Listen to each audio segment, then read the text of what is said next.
Bonsoir à tous. Ce soir, c'est la dernière séance de la prédication. Durant quelques jours, Dieu a travaillé énormément dans notre cœur et j'en suis reconnaissant. Aujourd'hui, nous allons voir Hébreux chapitre 9. Nous allons lire Hébreux chapitre 9, versets 11 et 12. Mais Christ est venu comme un souverain sacrificateur des biens à venir. Il a traversé le tabernacle plus grand et plus parfait, qui n'est pas construit de main d'homme, c'est-à-dire qui n'est pas de cette création. Et il est entré une fois pour toutes dans le lieu très saint, non avec le sang des boucs et des veaux, mais avec son propre sang, ayant obtenu une rédemption éternelle. Cette fois-ci, pendant ces semaines, ce que j'ai prêché, c'est Jérémie chapitre 31, du verset 31 jusqu'au verset 34. Et j'en ai parlé.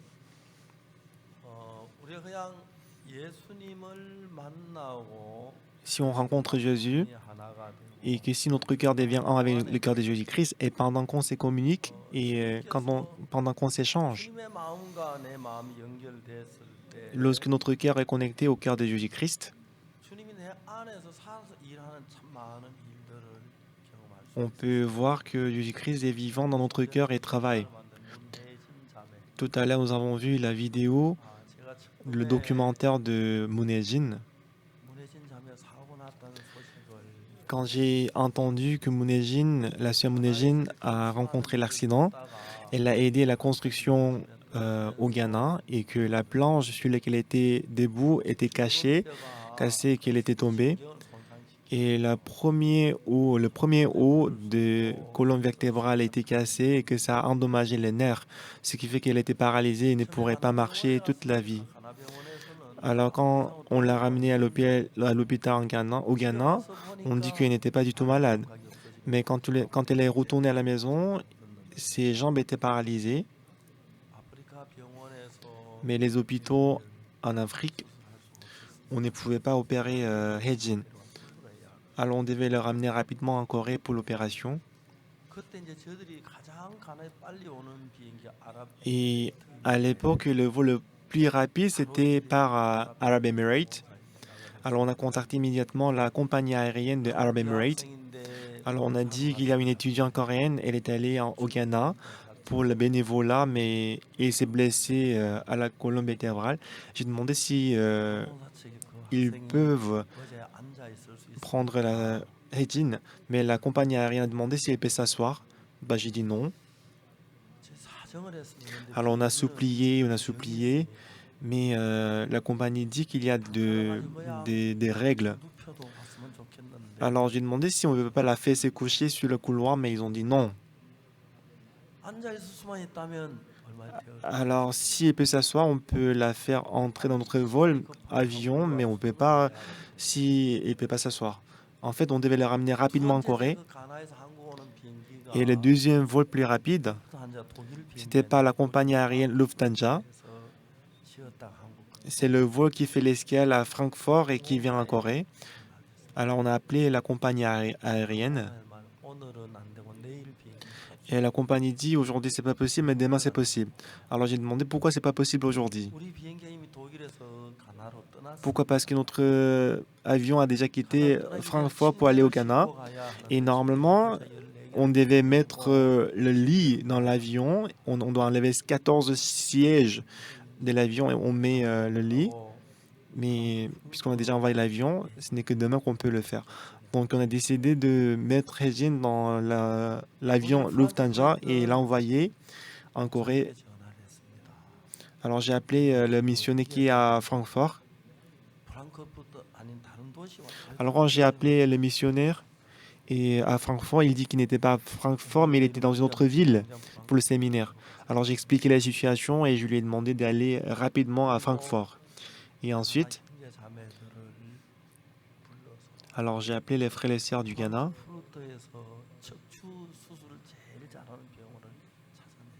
Alors j'ai demandé de chercher le meilleur hôpital pour la colonne vertébrale à Francfort. Et ensuite je lui ai dit,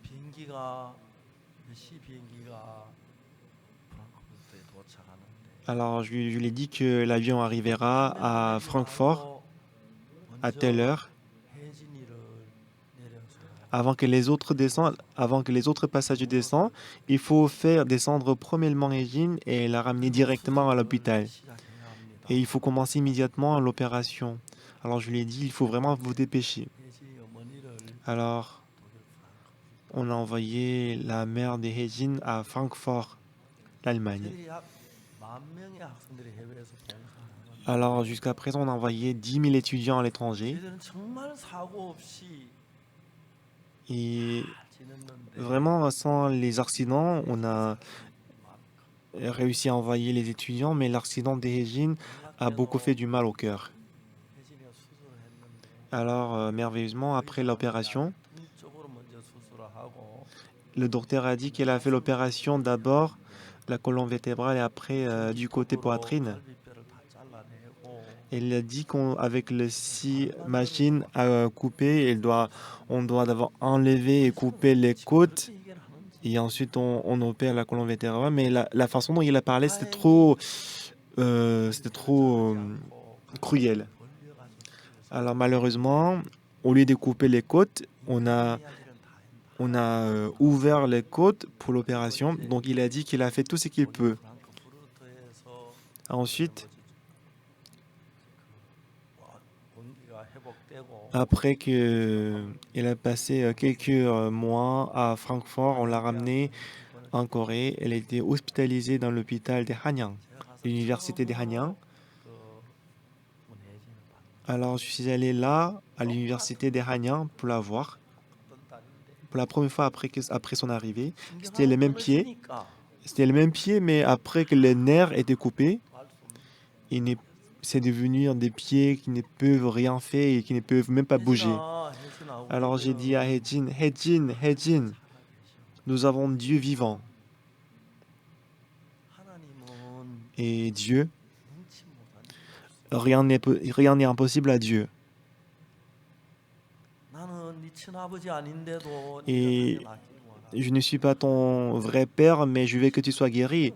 Et à quel point Dieu, il voudrait-il que tu sois guéri? Prions. Alors tous les docteurs ils ont dit que c'est vraiment désespérant, c'est pas possible, c'est difficile. Mais nous avons cru en Dieu.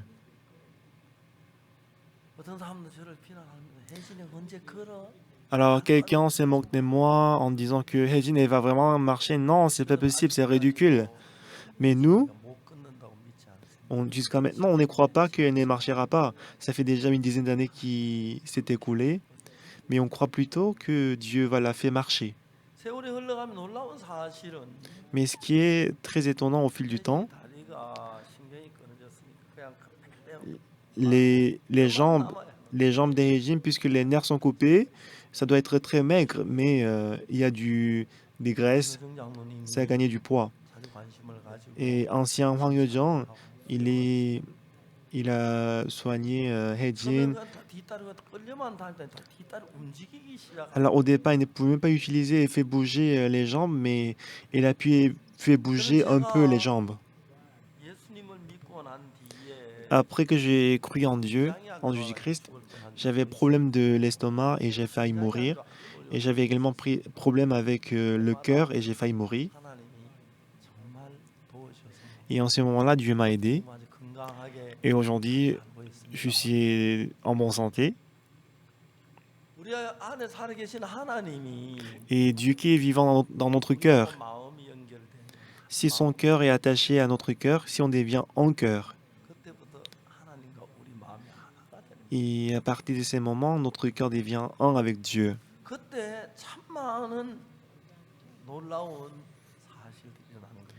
Et là, on peut voir que beaucoup de miracles se passent. Hejim, maintenant, elle marche avec grâce à quelqu'un. Et au début, lorsqu'elle a marché, la force robotique c'était 75% et que sa force c'était 25%. C'est ce que disait le docteur. Alors, Hejin, elle avait 25% de force de marcher et aucun docteur n'avait cru. Mais on voit qu'il y a des muscles au niveau des pieds. mais j'ai tout oublié. Et elle a gagné 3,2 kilos de plus de muscles. Et moi, j'attends le jour où Hejin marchera. Et chaque jour, j'ai l'espoir dans mon cœur. C'est vrai que des fois, elle était plongée dans le désespoir, mais Dieu l'a changée et elle travaille, elle étudie. Alors quand je vois, je suis très reconnaissant. Il y a une chose que je ne connais pas, et je ne sais pas pourquoi Dieu ne la guérit pas rapidement, mais puisque Dieu, sa pensée est différente de la nôtre. Bah, je dois chercher, je dois trouver l'histoire des Hejin dans la Bible, mais je n'ai pas encore trouvé l'histoire des Hejin dans la Bible. Et concernant le pardon des péchés, c'est pareil, ça, on peut le trouver dans la Bible, mais on a prié par la foi et je pense que Hejin sera guérie rapidement. Et elle a gagné beaucoup de muscles au niveau des pieds et que les gens ils sont tous étonnés. Je pense que c'est aussi possible qu'elle marche demain matin. Et je crois qu'elle marchera cette année et l'année prochaine. Déjà, une dizaine d'années sont passées, mais ce n'est pas du tout au désespoir, parce que chaque jour, ses jambes s'améliorent et qu'il y a des muscles. C'est quelque chose que le docteur a dit impossible, mais ça devient de plus en plus possible. Et le jour dont j'attends le jour où Hege marchera, j'espère que vous allez prier pour elle aussi. Et je vous dis encore une fois que autrefois j'étais détaché de Dieu à cause des péchés. Mais un jour,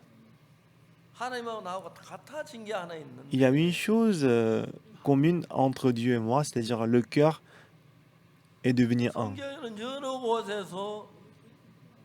Plusieurs endroits dans la Bible, Jésus-Christ est mort sur la croix, il a versé le sang et qu'il est mort. Et par sa mort, il a payé le salaire de nos péchés. Mais malheureusement, c'est ce qu'a dit la Bible. Mais aujourd'hui, beaucoup de gens qui vont à l'église, ils disent qu'ils sont pécheurs.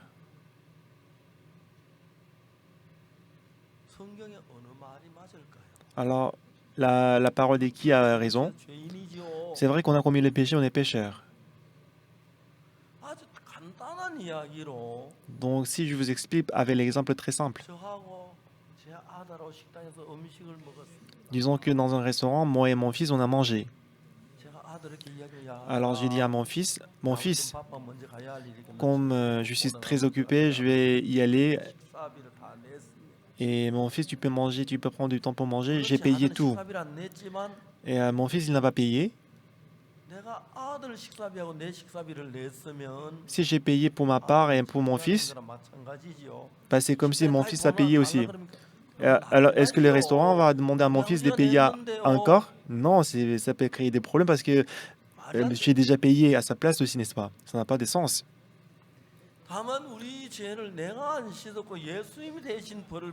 Alors, mes péchés aussi, c'est Jésus-Christ qui les a payés, c'est pas moi. Mais lorsque Jésus-Christ est mort sur la croix, Jésus-Christ n'avait aucune raison d'être crucifié.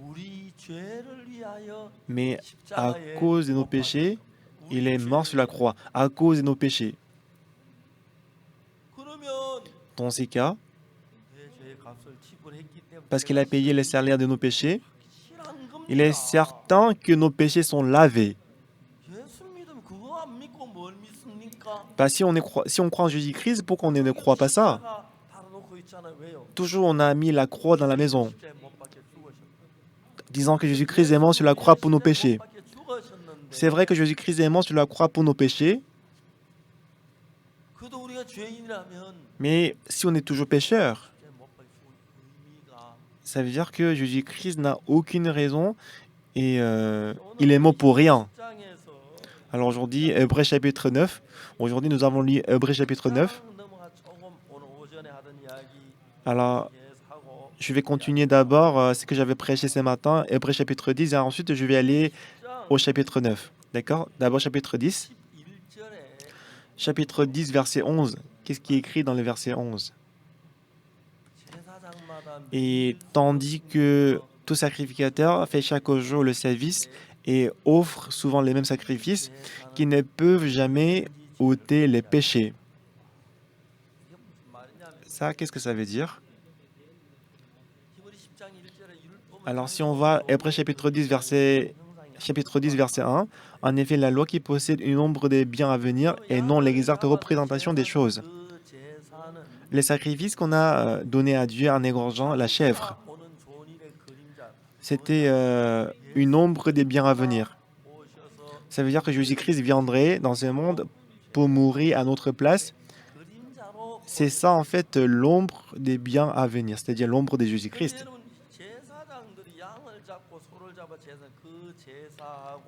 Et les sacrifices que le sacrificateur avait donnés en égorgeant la chèvre et les sacrifices que Jésus-Christ a donnés sur la croix, il y a une seule différence entre ces deux sacrifices. Dans Hébreux chapitre 10, verset 1, en effet, la loi qui possède une ombre des biens à venir et non l'exacte représentation des choses. Alors, le sacrifice qu'on a donné en égorgeant la chèvre, selon la loi, c'était pour montrer, c'était l'ombre de Jésus-Christ qui allait venir pour laver nos péchés. Ce n'est pas l'exacte représentation des choses. Alors, afin d'expliquer ça, on a donné ça.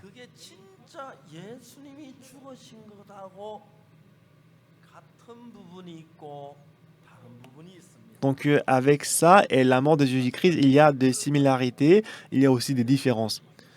Regardez, disons que ces micros, c'est en bâton. Disons que c'est un bâton qu'on utilise pour taper. Donc, c'est le micro, ce n'est pas un bâton, n'est-ce pas? On a supposé que ce soit un bâton, mais ce n'est pas le bâton, c'est un micro. Supposons que ce n'est pas un bâton, mais supposons que j'ai tapé avec ça. Donc, les sacrifices qu'on a donnés en égorgeant la chèvre, selon la loi, ce n'est pas l'exacte représentation des choses. C'était justement l'ombre de Jésus-Christ qui allait venir dans ce monde pour mourir sur la croix pour nos péchés.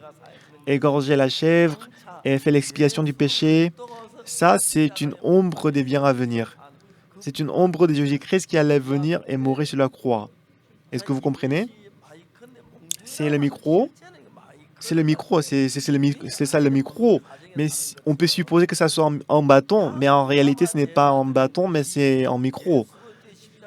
Le sacrifice qu'on a donné en égorgeant la chèvre, c'est juste l'ombre de Jésus-Christ. Ce n'est pas la réalité. Puisque ce n'est pas la réalité, ce n'est pas le vrai, c'est pour ça qu'il y a des similarités, il y a aussi des différences. Le sacrifice qu'on a donné avec la chèvre et le sacrifice de Jésus-Christ, il y a quelques différences entre ces deux sacrifices. C'est quoi la différence? La loi qui possède une ombre des biens à venir et non l'exacte représentation des choses. Et en bas, et verset 10, nous allons voir chapitre 10, verset 10. C'est en vertu de cette volonté que nous sommes sanctifiés par l'offrande du corps de Jésus-Christ une fois pour toutes. Par la mort de Jésus-Christ, on est devenu parfait. Nous allons voir verset 11.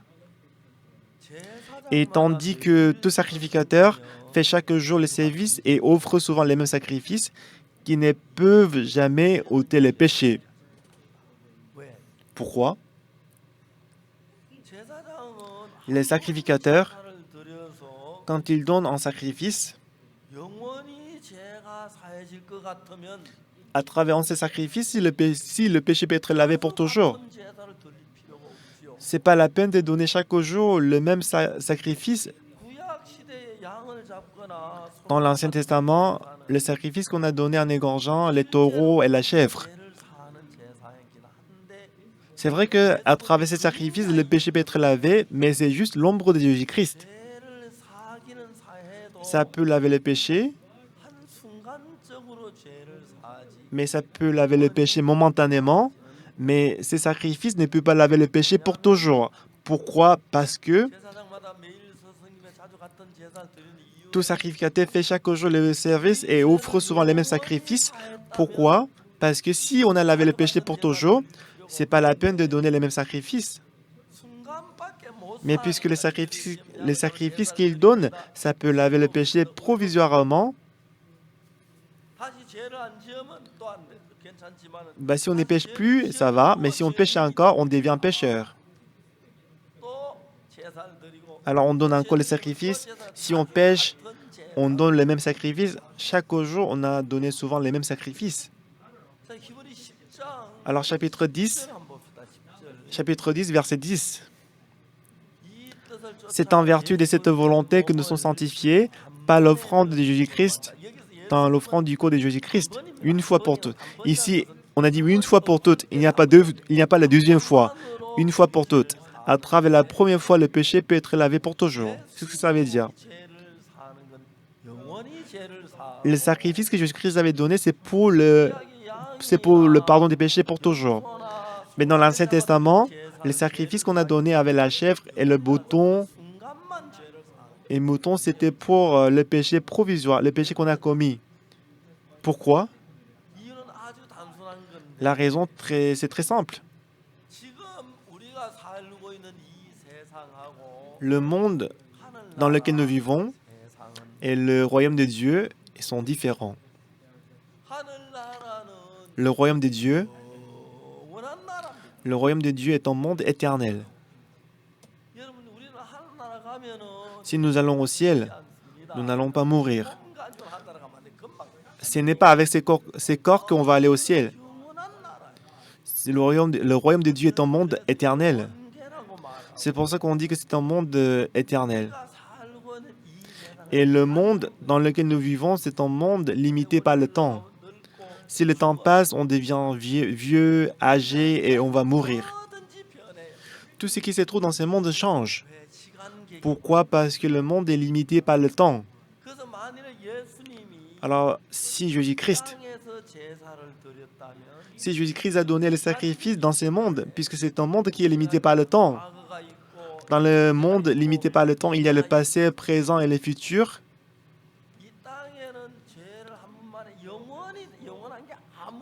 Ce qui fait que dans ce monde, il n'y a rien d'éternel.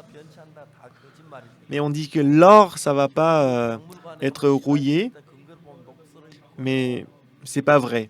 L'eau qu'on avait utilisée il y a très longtemps, c'est cassé, c'est rouillé. Vous voyez?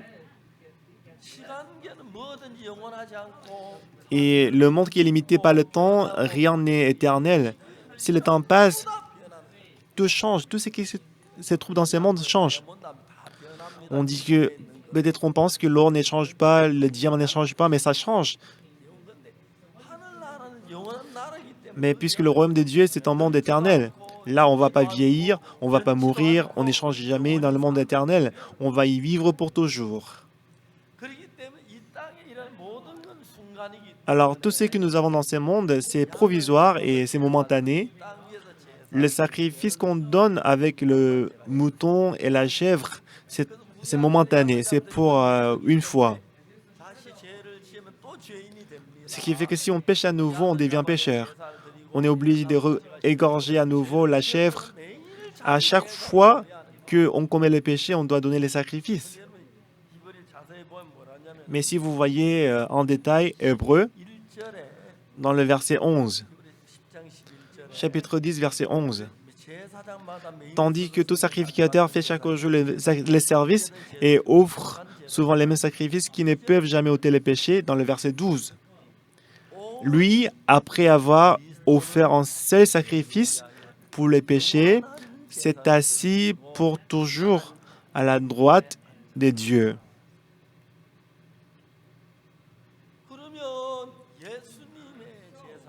Alors, le sacrifice de Jésus-Christ, pourquoi le sacrifice de Jésus-Christ est éternel? Alors que le sacrifice que nous donnons avec la chèvre, ce n'est pas éternel, mais pourquoi c'est provisoire? Le verset qui explique ça, c'est Hébreux chapitre 9, verset 11. Si on va Hébreux chapitre 9, verset 11, Là, on dit, mais Christ est venu comme souverain sacrificateur des biens à venir. Il a traversé le tabernacle plus grand et plus parfait qui n'est pas construit de main d'homme. Il s'agit de tabernacle. On a construit avec la main d'homme. Moïse, il est sorti de l'Égypte, il est arrivé à la montagne Sinaï. Dieu l'a appelé à la montagne Sinaï et qui lui a donné 2 tablettes de pierre, 10 commandements. Et ensuite, pendant 40 jours, il a montré le tabernacle, le temple du ciel. Au bout des 40 jours, lorsque Moïse est descendu, dans ses 2 mains, il avait 2 tablettes de pierre des 10 commandements. Et dans son cœur, il a gardé le temple de Dieu. Il a appelé Oholiab et Boussalet. Il a expliqué et qu'il a demandé de construire le tabernacle qu'il a vu au ciel. Alors, puisqu'en fait, ils étaient dans le désert, ils ne pouvaient pas construire en bâtiment.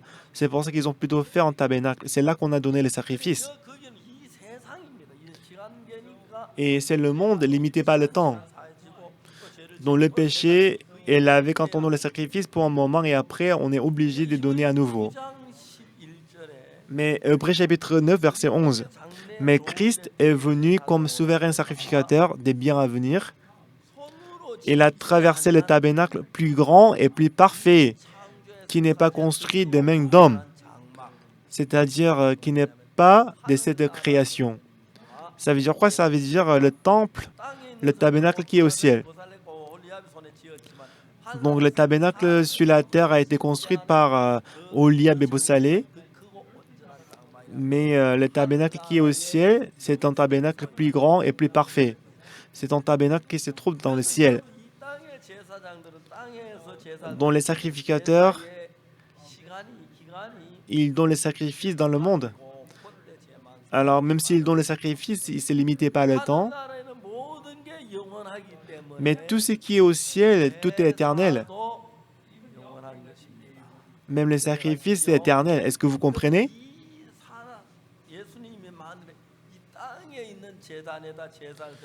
Si Jésus-Christ avait donné le sang dans le tabernacle qui se trouve sur la terre, il est obligé de donner à nouveau les sacrifices pour le péché. Même s'il meurt plus de milliers de fois, il ne peut pas laver le péché. Voilà pourquoi il n'a pas donné les sacrifices dans le tabernacle qui se trouve sur la terre. Il a plutôt aspergé le sang sur l'autel qui se trouve au ciel. Tout ce qui est au ciel est éternel. Il a accompli une rédemption éternelle. Amen.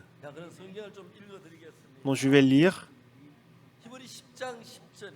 Hébreux chapitre 10, verset 10. Nous allons voir. C'est en vertu de cette volonté que nous sommes sanctifiés par l'offrande du corps de Jésus-Christ une fois pour toutes. Verset 11. Et tandis que tout sacrificateur fait chaque jour le service et offre souvent les mêmes sacrifices qui ne peuvent jamais ôter les péchés. Le sacrificateur, il donnait toujours chaque jour les offrandes. Mais si le sacrifice qu'il donne peut laver les péchés pour toujours, il n'a pas besoin de donner l'offrande chaque jour. Donc les sacrifices que nous donnons dans le tabernacle de la terre, c'est momentané. Et verset 12, lui, après avoir offert en ses sacrifices pour les péchés, le sacrifice que Jésus-Christ a donné sur la croix, parce qu'il a donné le sacrifice à l'Éternel, nos péchés sont lavés pour toujours. Amen. Vous êtes d'accord avec moi? Et nous allons voir verset 13. Attendons désormais que ses ennemis soient devenus son marchepied. Verset 14. Car, nous allons lire tous ensemble, car par une seule offrande, il a amené à la perfection pour toujours ceux qui sont sanctifiés.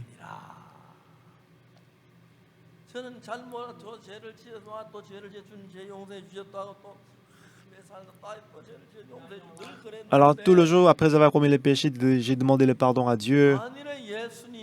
Comme par exemple, si Jésus-Christ s'il avait donné le sacrifice sur la tabernacle de la terre et qu'il a lavé le péché momentané, même s'il met des milliers de fois et qu'il donne le sacrifice dans le tabernacle de la terre, il ne peut pas laver le péché pour toujours. Mais il a donné le sacrifice plutôt et son sang dans le tabernacle du ciel. Il a fait l'expiation éternelle. Juste une fois pour toutes, parce que tout ce qui est dans le ciel est éternel, mais le sacrifice est éternel. Le sang qui a été versé, ça lave le péché au ciel. Mais puisque le monde dans lequel nous vivons est limité par le temps, rien n'est éternel. Jésus-Christ, il a dit par une seule offrande, il a fait quoi? Il a amené à la perfection pour toujours ceux qui sont sanctifiés. Ce n'est pas qu'on doit recevoir le pardon des péchés.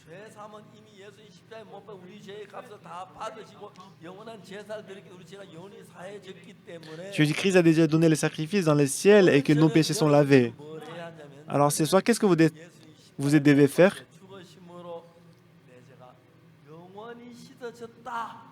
Par la mort de Jésus-Christ, mes péchés sont lavés éternellement. Tout ce que vous devez faire, c'est de croire dans votre cœur. Amen. Amen. Bon, je viens encore lire. Verset 14.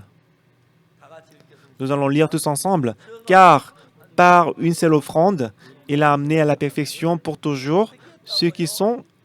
Il a fait quoi? Ceux qui sont sanctifiés. Sanctifiés. Est-ce que vous voyez? Pour toujours.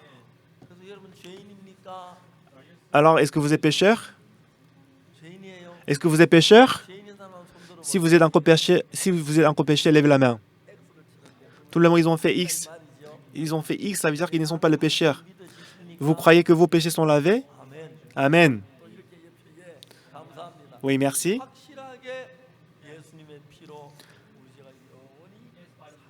Oui, par le sang de Jésus-Christ, nous sommes lavés parfaitement. Et je viens encore lire.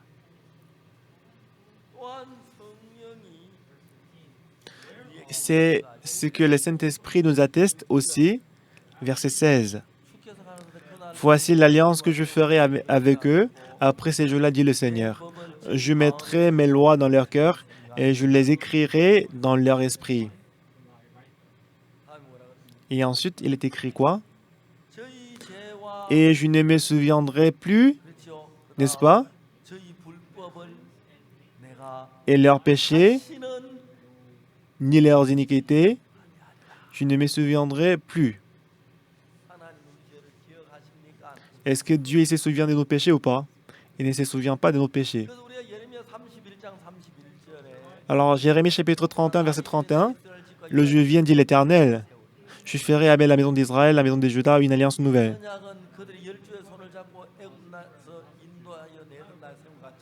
Ce n'est pas comme l'alliance que j'ai traitée le jour où ils sont sortis de l'Égypte, parce qu'ils ont désobéi à l'alliance. Verset 33. Voici l'alliance que je ferai avec eux. Je mettrai mes lois au-dedans d'eux et je l'écrirai dans leur cœur. Ils deviendront mon peuple. Et ensuite, et celui-ci n'enseignera plus son prochain, ni celui-là son frère, en disant, connaissez l'Éternel.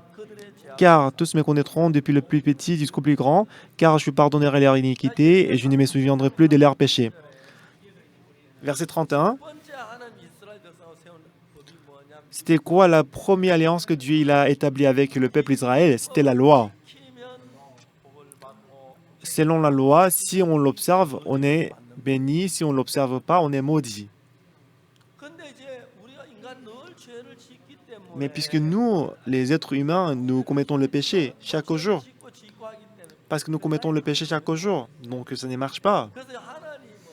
Alors Dieu, alors si vous observez bien la loi, vous êtes bénis, Si vous n'observez pas, vous êtes maudit. Mais il n'y avait personne qui pouvait observer la loi parfaitement. Par la loi, personne ne pouvait être béni. Comme Dieu il nous aime, il était obligé de nous donner la nouvelle alliance. Parce que si vous avez déjà élevé les enfants, vous aurez ces souvenirs. Des fois, les enfants, ils font la tête, ils sont très têtus, n'est-ce pas?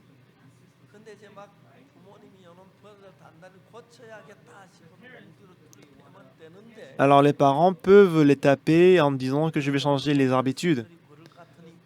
Mais ils pensent que s'ils les tapent, il va être malade. Donc les parents, ce qu'ils font, c'est que ils ne les tapent pas. Et après, ils vont les enseigner. Les parents, des fois, et,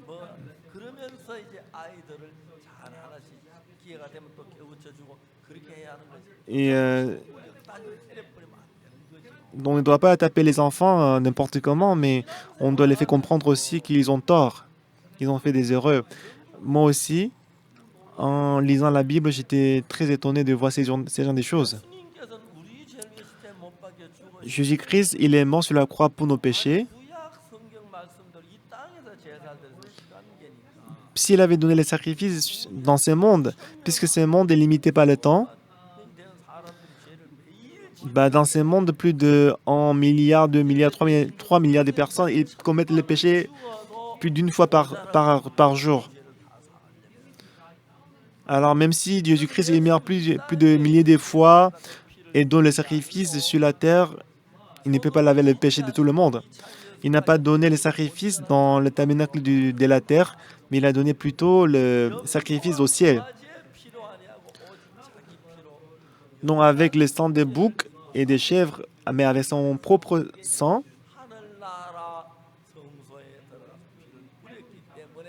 parce qu'il a aspergé le sang sur l'autel du ciel.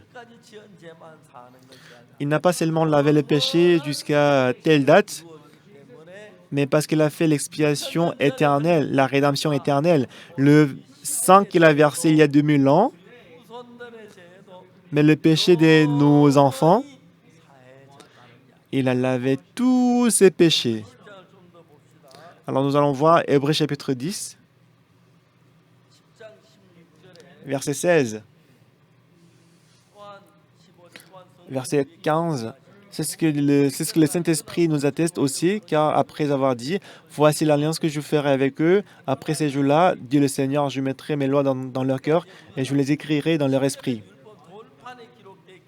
Parce que 10 commandements sont écrits dans les 2 tablettes des pierres. Dans le verset 10, la loi, le cœur de Dieu, ils ont mis le cœur de Dieu, les lois dans notre cœur. Sur 2 tablettes des pieds, il y avait la loi qui dit « Tu ne commettras point d'adultère ». Mais puisque j'ai envie de commettre l'adultère, je commets l'adultère. La loi dit « Tu ne tueras point, tu ne voleras point ». Mais j'ai envie de voler, c'est pour ça que je vole. Alors je mettrai mes lois dans leur cœur et je les écrirai dans leur esprit. Je vous ai parlé de ça hier, le cœur de Jésus-Christ.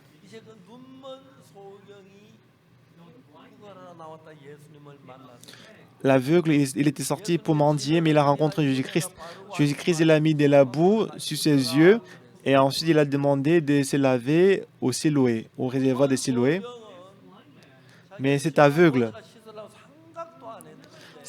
il n'a jamais pensé d'aller au réservoir de Siloé.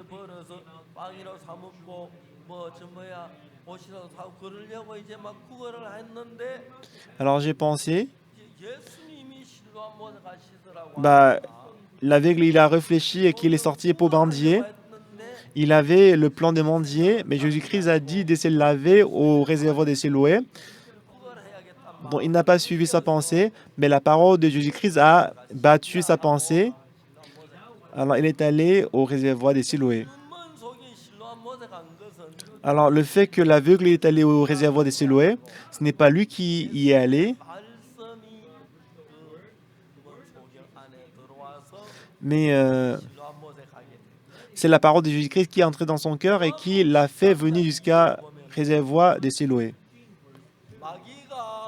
Si on voit Jean chapitre 13, Satan avait déjà inspiré la pensée de livrer Jésus-Christ dans le cœur de Judas Iscariote. Lorsque nous conduisons la voiture, ce n'est pas nous qui poussons la voiture pour le faire marcher. Si on démarre, le moteur marche.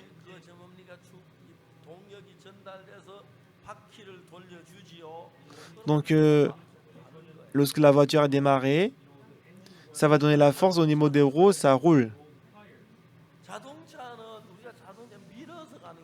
Ce n'est pas nous qui poussons la voiture, mais c'est la roue qui tourne et qui avance.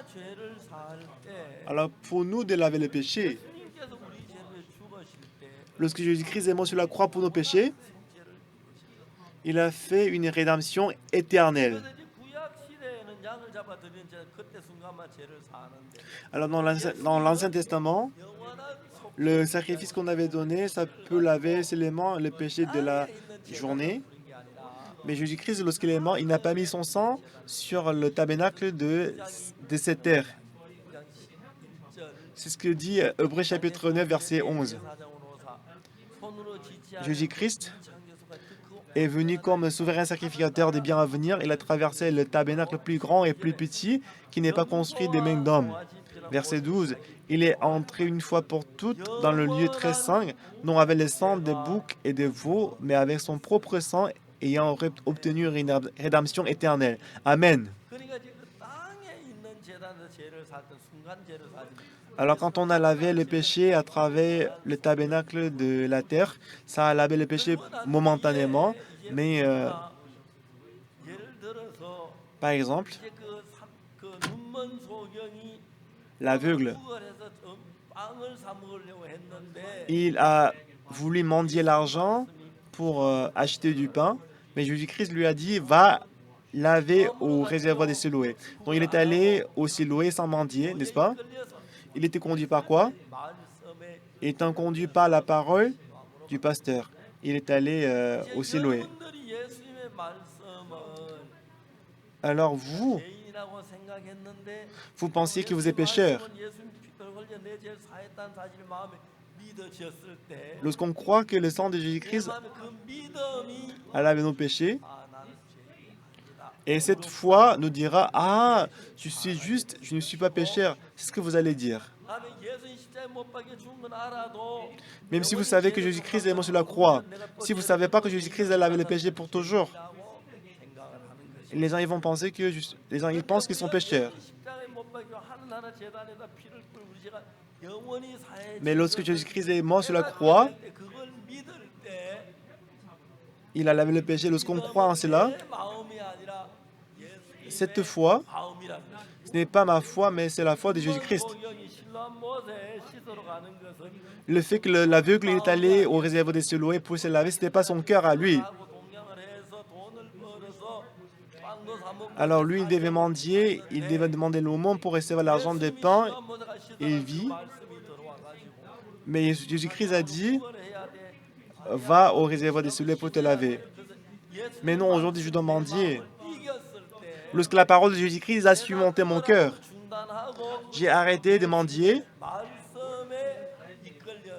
Étant conduit par la parole de Jésus-Christ, on est allé au réservoir des Siloé et les yeux étaient ouverts. La vie que nous menons, on ne vit pas selon la pensée qui s'élève en nous. Lorsqu'on est conduit par Jésus-Christ, dans le cœur de Jésus-Christ, il n'a pas la convoitise, il n'a pas de vol. Lorsque le cœur de Jésus-Christ m'est conduit,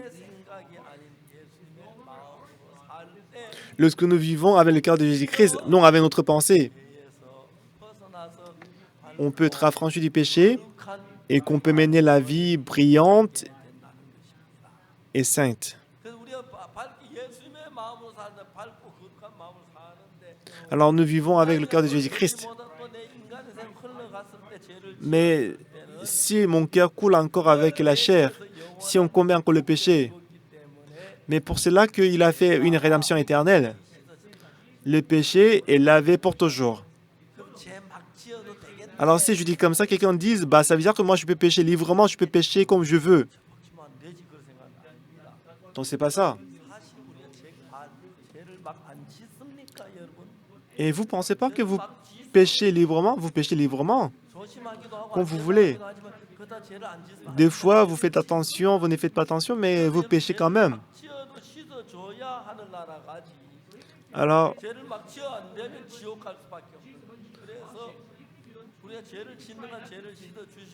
il a lavé tous nos péchés. Et lorsque nous vivons avec le cœur de Christ, en ce moment-là, on peut mener une vie claire et brillante. Est-ce que vous comprenez? Donc, ce qui est le plus important, il est vrai que le sang de Jésus-Christ a lavé les péchés. Si on croit ça dans notre cœur, cette parole va entrer dans mon cœur aussi et qu'on va mener la vie brillante. Ainsi, on va mener la vie sainte. C'est ainsi que la Bible va nous conduire. Je ne sais pas si vous avez compris ce que je viens de dire, c'est un peu compliqué.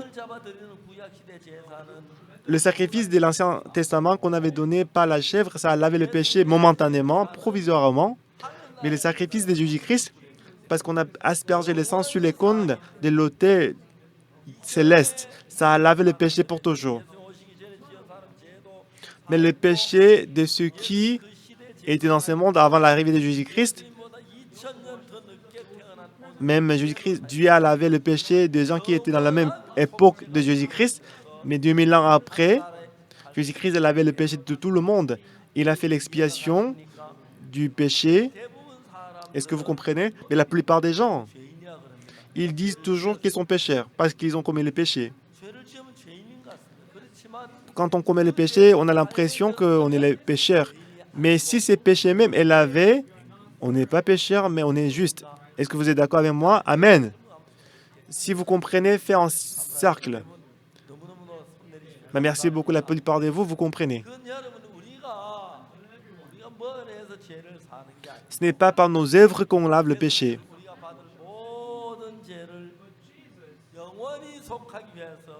Alors pour laver nos péchés pour toujours,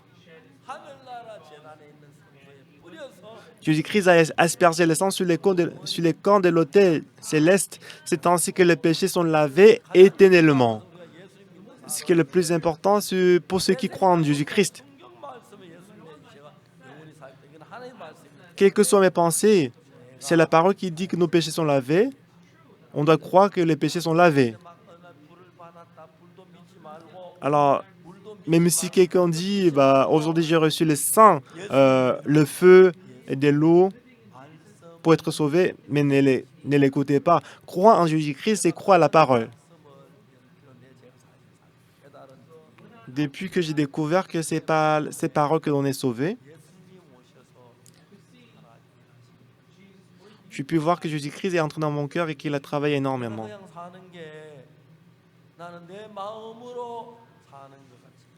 Bah, apparemment, j'ai l'impression que je vis avec mon cœur à moi. Après avoir cru à la parole de Jésus, lorsque Jésus-Christ a dit à l'aveugle de se laver à Siloé et n'était pas conduit par sa pensée, mais lorsqu'on a dit à l'homme malade depuis 38 ans de se lever, lui-même il ne peut pas se lever, mais il l'a levé et s'est levé selon la parole de Jésus. Crois à la parole de Jésus. C'est ça, croire en Jésus-Christ. Alors nos péchés sont lavés. On croit que le sang de Jésus-Christ a lavé tous nos péchés. Quand j'accepte la parole dans mon cœur que le sang de Jésus-Christ a lavé tous nos péchés, la parole de Jésus-Christ va travailler dans notre cœur. Il nous donnera la force de surmonter les péchés et il nous donnera la force de vivre dans la joie et dans le bonheur. Mais c'est vrai qu'on peut commettre des erreurs, on peut se tromper. Même si on fait du mal à nouveau, mais ne soyez pas attachés à ça. Si vous avez la foi, si vous avez le même que Jésus-Christ, le Saint-Esprit conduira notre vie et que nous allons mener la vie brillante et claire. Avant de recevoir le salut en 1962, je vivais dans la pauvreté. J'ai beaucoup volé. Alors chaque jour, j'ai prié pour que Dieu puisse me pardonner. Mais dans la Bible, déjà, Dieu dit, je pardonnerai leurs iniquités et je ne me souviendrai plus de leurs péchés. Nous avons deux alliances. Nous avons deux lois aussi. Romains chapitre 8, verset 1. Il n'y a donc plus de condamnation pour ceux qui sont en Jésus-Christ.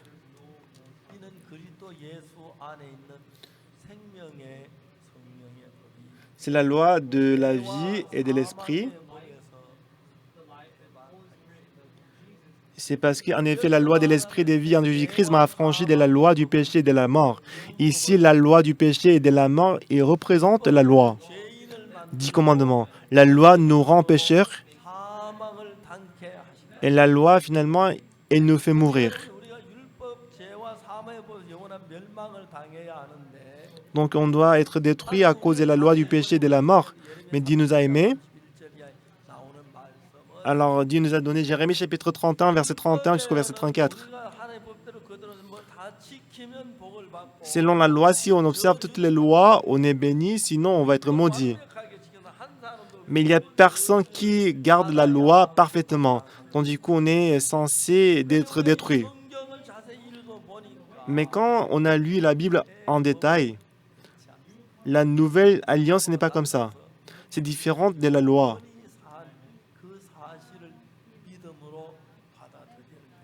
On doit accepter par la foi que nos péchés sont lavés. Si au moment où vous acceptez la parole qui dit vos péchés sont lavés, c'était le cœur de Jésus-Christ. Jésus-Christ est mort sur la croix parce qu'il peut laver les péchés. Si Jésus-Christ n'a pas pu laver nos péchés, il ne serait pas mort. Quand j'ai accepté ça dans mon cœur, tout comme l'aveugle étant conduit par Jésus, il est allé au réservoir de Siloé, il était guéri. Normalement, nous commettons beaucoup le péché. Et depuis ces jours-là, le cœur de Jésus-Christ est entré dans mon cœur. Voici les jours viennent de l'Éternel, où je ferai avec la maison d'Israël et la maison de Juda une alliance nouvelle. Alors le cœur de Jésus-Christ, il n'est pas mort sur la croix pour rien, mais il est mort pour laver nos péchés. Par la mort de Jésus-Christ, tous nos péchés sont lavés. Alors lorsque nous acceptons cette parole dans notre cœur, nous aussi, nos péchés sont lavés. Amen. Et ainsi, on peut accepter cette parole. Parce que c'est écrit dans la Bible. Croire à la parole de Dieu, c'est croire en Dieu. Nous sommes justifiés et qu'on est sanctifiés comme Jésus-Christ. En 1962, jusqu'à cette année-là, j'étais pécheur. Ce n'est pas que Jésus-Christ n'a pas lavé les péchés. J'ai pensé que j'ai commis le péché, donc je suis pécheur. Moi, je ne savais pas. Mais après la mort de Jésus-Christ, il n'a pas lavé le péché d'une partie du péché, mais il a lavé le péché entièrement. Et ce cœur-là, ce n'était pas mon cœur, mais c'était le cœur de Jésus-Christ. Depuis ces jours-là, le cœur de Jésus-Christ a conduit ma vie et mon cœur. C'est la même Bible, mais je lisais différemment. Même si je lis ensemble, la Bible, il y a des gens qui disent qu'ils sont pécheurs. La Bible dit que le péché est lavé. Si on voit Ésaïe chapitre 53,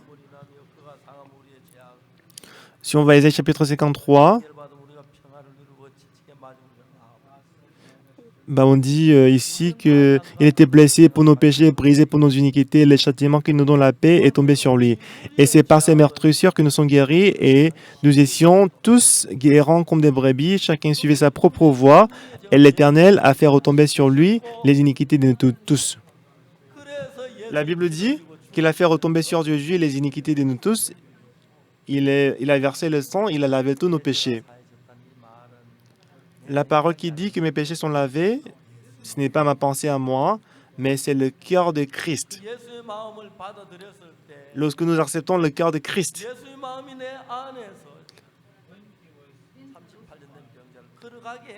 la parole de Jésus a fait marcher l'homme malade depuis 38 ans, le cœur de Jésus-Christ.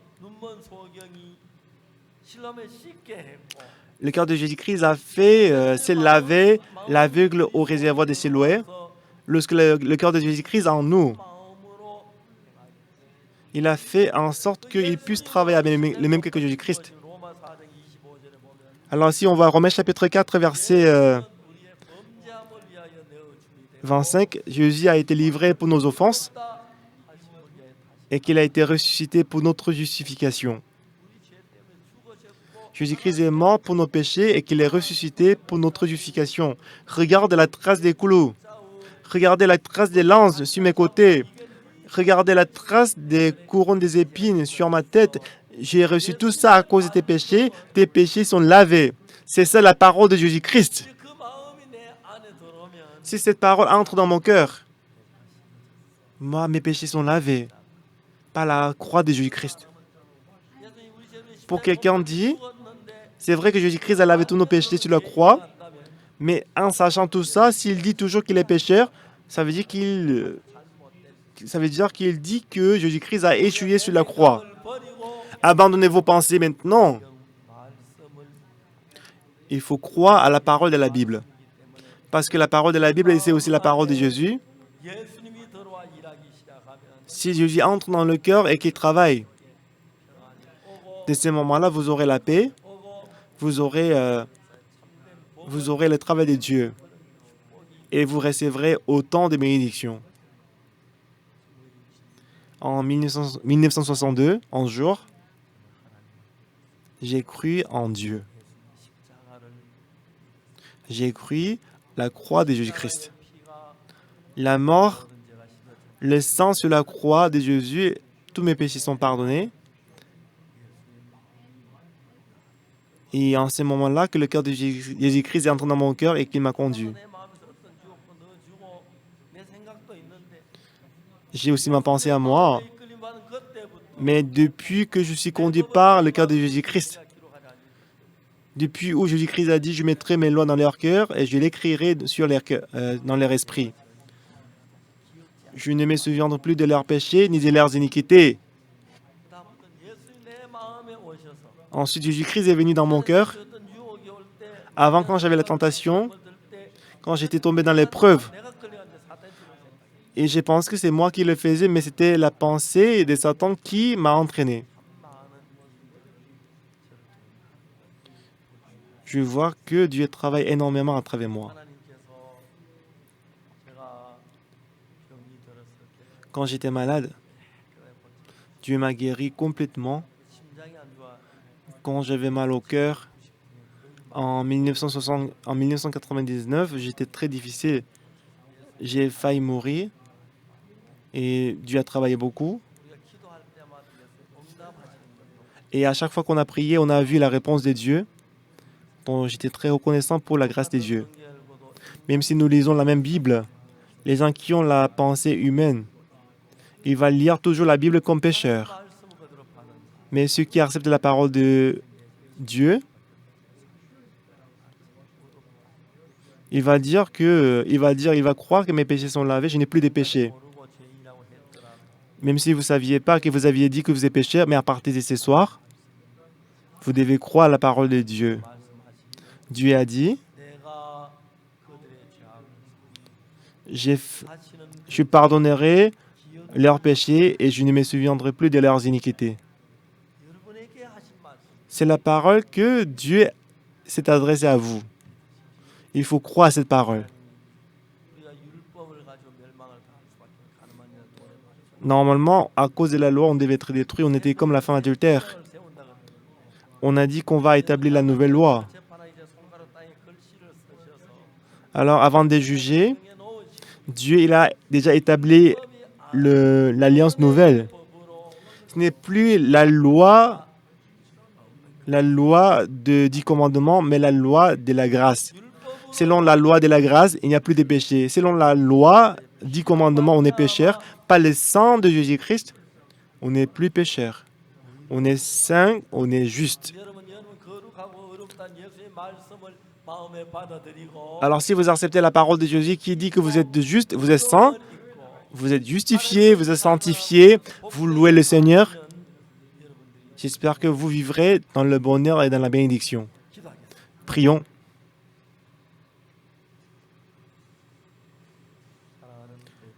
Éternel Dieu Tout-Puissant, nous te disons merci. Par par nos péchés, on devait être détruits. Mais Jésus-Christ est venu et qu'il a reçu toutes les punitions qu'on devait recevoir à notre place. Il a reçu, ça veut dire quoi? Ça veut dire que il a reçu toutes les punitions à notre place. Il n'y a plus de péché. On est devenu propre et saint. Beaucoup de jeunes, ils trompent beaucoup de gens. On n'est pas pécheur. C'est vrai qu'on a commis le péché, mais Jésus-Christ est mort sur la croix et qu'il a effacé tous nos péchés. Ce soir, que le sang de Jésus-Christ, on n'est plus pécheur, mais on est sanctifié par Jésus-Christ. On ne va plus être conduit par la pensée, mais on va être conduit par la parole. Donne-nous la bénédiction, Seigneur. À travers la retraite, le camp d'été, les paroles étaient prononcées. J'espère que le péché ne va pas rester dans le cœur, mais la parole va rester dans le cœur. Sœur Monégine, elle est actuellement malade au niveau des pieds et je te remercie que tu vas la guérir. Je vais voir rapidement qu'elle marche. Pendant que nous vivons dans ce monde, j'espère qu'on va mener la vie brillante et saine. Merci Seigneur. J'ai prié au nom de Jésus-Christ. Amen. Merci beaucoup. Ainsi, nous allons clôturer le camp d'été. Merci.